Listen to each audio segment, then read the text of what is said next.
আজকে আমরা এখানে যে দাবি নিয়ে দাঁড়িয়েছি মানে ধর্ষকের বিচার।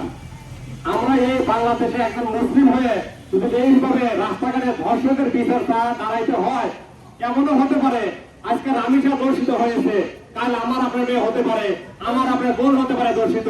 তো আমরা যদি রামিসার পাশে না দাঁড়াই তাহলে কাল আমার বিপদে কি আসবে? দর্শক কোনো দলের হতে পারে না। আমরা এখানে কোনো দলের হয়ে আসি নাই, আমরা এখানে বিচার চাইতে এসেছি একজন ধর্ষকের, সে রামিসার ধর্ষকের বিচার চাইতে এসেছে। আমি আরো বলতে চাই বাংলাদেশের আইন বিভাগকে যে এটা তদন্ত দিয়েছে, আরে যেখানে দর্শক নিজেই স্বীকার করেছে সে দর্শন করেছে, বাংলাদেশের আইন বিভাগ তাকে কি সুযোগ দিচ্ছে যে সে সুযোগে ভাগ পকেটে বের করে যাবে? ওই সুযোগ আর বাংলাদেশে নাই।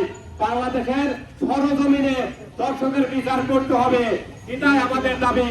আমরা এখানে আবার স্পষ্ট ভাষায় বলতে চাই, আমরা আমাদের দায়বদ্ধ থেকে এসেছি, আমরা কোনো দল থেকে আসি নাই। রামিসা আমাদের মেয়ে, আমাদের বোন, আমরা রামিসার দর্শকের বিচার চাই।